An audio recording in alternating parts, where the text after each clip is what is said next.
Assalamu alaikum wa rahmatullahi wa barakatuh, and welcome to another episode of Sapient Thoughts, where we discuss theophilosophical issues, where we answer those arguments of the detractors of Islam, and where we make our own arguments for the veracity of Islam. Today, inshallah, we're going to be talking about a contention which is really a feeble and weak contention, which, like many of those, is really lazy academics at its best. It's the contention that says that the Quran mentions sperm, but it does not mention ovum, and therefore the authorship of the Quran was unaware that such an ovum existed in the first place.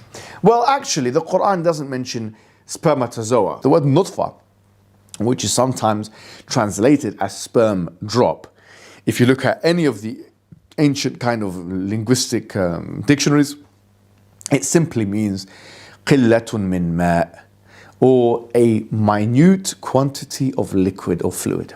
That's what it means. Now, some translators have translated this to mean spermatozoa, or not even that, sperm drop, or something like this. But that is us putting our own kind of 21st century glasses on and imposing it on the Quran.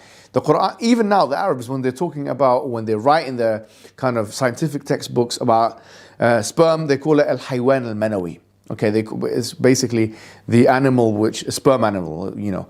This is how they would translate it, because the word nutfa is not specific enough to that very, sperm that we see in diagrams. I'm sure you've seen in pictures and so on, in films or whatever it may be.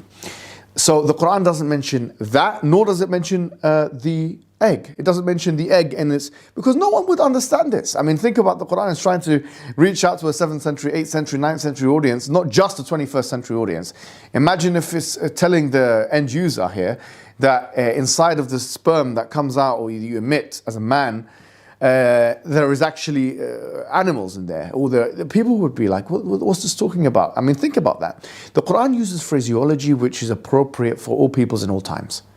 It uses perfect phraseology which we, as for example 21st century end users of the Quranic discourse, can understand, with for example the biological and embryological understanding of today. But also that it couldn't alienate the 7th or 8th century or 9th century or 10th century people up until the age when the microscope was developed. This is foolishness at its core, really, this assumption. So yes, it doesn't mention the sperm in that sense, it doesn't mention the ovum in that sense, but the indications, to be quite honest with you, are all there that show that the authorship of the Quran, or the author of the Quran was acutely aware. Like for example, نطفة أمشاج إنا خلقنا الإنسان من نطفة أمشاج نبتليه فجعلناه سميعا بصيرا, as it says in Surah Al-Insan, chapter number 76, verse number 2. We have created the human being from a mixture of fluids, and we have made him seeing and hearing.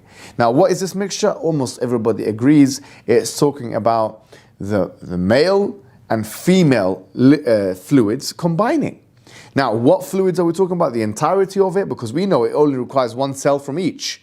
And this is also indicated in the hadith of the Prophet Muhammad where it says, لَيْسَ الْوَلَدُ مِنَ الْمَاءِ كُلِّهِ, or كما قال صلى الله عليه وسلم, that the born child is not from the entirety of the fluid. So subhanAllah, even this. So you have this nutfa amshaj, you have this mixture between the male and female fluids, which we know it happens in fertilization, but it's only a part of this entirety of thing which creates the fertilization. What's fascinating is that the sperm and the ovum and the egg are all contained within a fluid.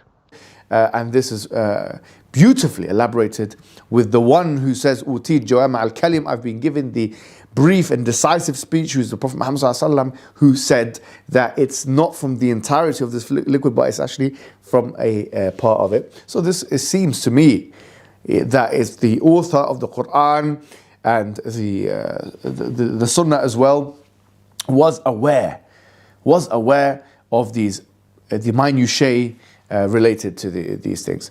And I think this is really a shot in the foot for those detractors, because the more we look at your evidences, the more we realize the beauty and the precision of the Quranic discourse. Wassalamu alaikum wa rahmatullahi wa barakatuh.